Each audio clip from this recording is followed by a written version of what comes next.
Hello, I'm Patrick Predel, and I'm from Hanover, Germany, working at Leibniz University, Hanover, and I'm not a parent at all. In Germany it's called Pate, like I think in English it's a godfather in a way, but not in a religious way.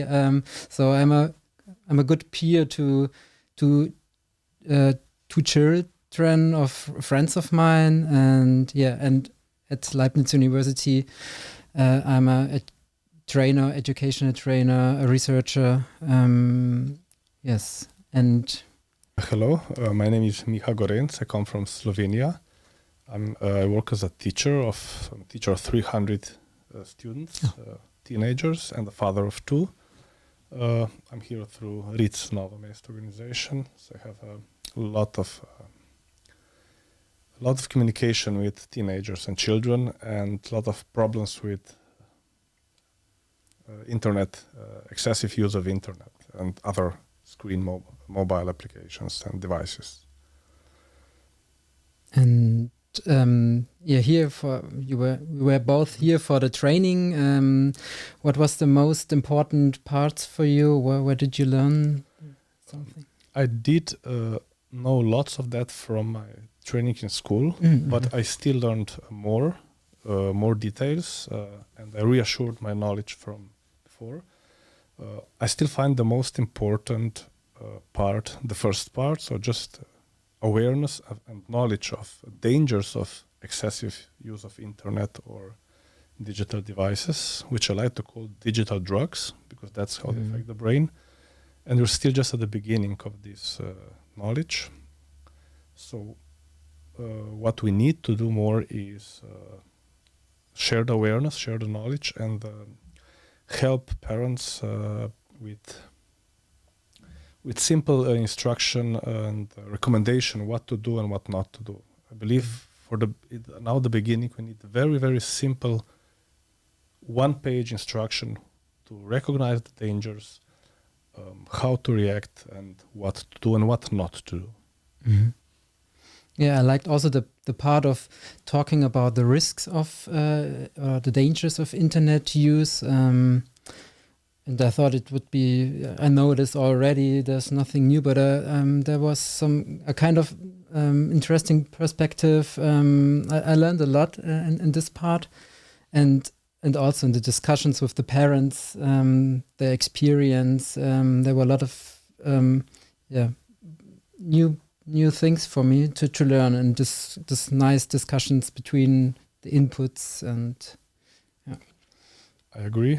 I also agree with the one notion that it's a tool, as any other tool. And with every tool, you have to be careful with the children. You do not just take it away. Like you have to teach the child how to use a knife, how to use engage in traffic, for example. But you don't give a 3-year-old to drive a car. First, they have to walk with us, holding hand. Then they can walk by themselves. Then later, they can ride a bike.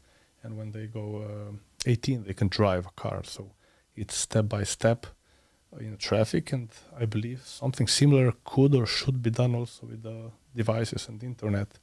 We cannot just throw children. It's like throwing a 2 or 3-year-old in the traffic and try to survive. But in traffic, the consequences are immediate. You die in a few minutes.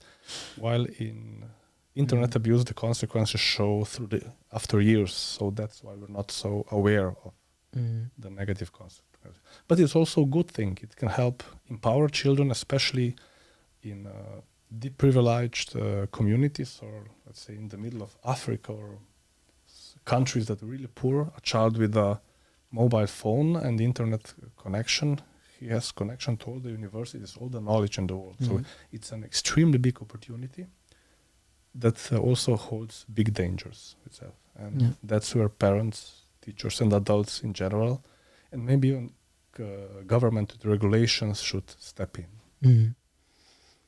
Yeah, and there we get some tricks how to intervene in situations. I think that was quite practically in this training. The last 2-3 hours, we learned a lot how to to react in these situations. It was very interesting for me. I agree. And maybe the important part was also to just know internet is not necessarily the best answers always. So you have to intervene differently. And yeah, we learned a lot of that, and I think we have lot more to learn. Yeah, and I take with me the idea of being a role model. Maybe sitting at a table at dinner. It's quite important because sometimes I pick up my phone and check in my messages. I think it's really important to be a role model, but it's otherwise so difficult to be, because how can I want to be a role model if or how can I want the children to be in a way self-controlled if I'm not in these situations? It's like a smoker telling his child not to smoke. It doesn't work that way.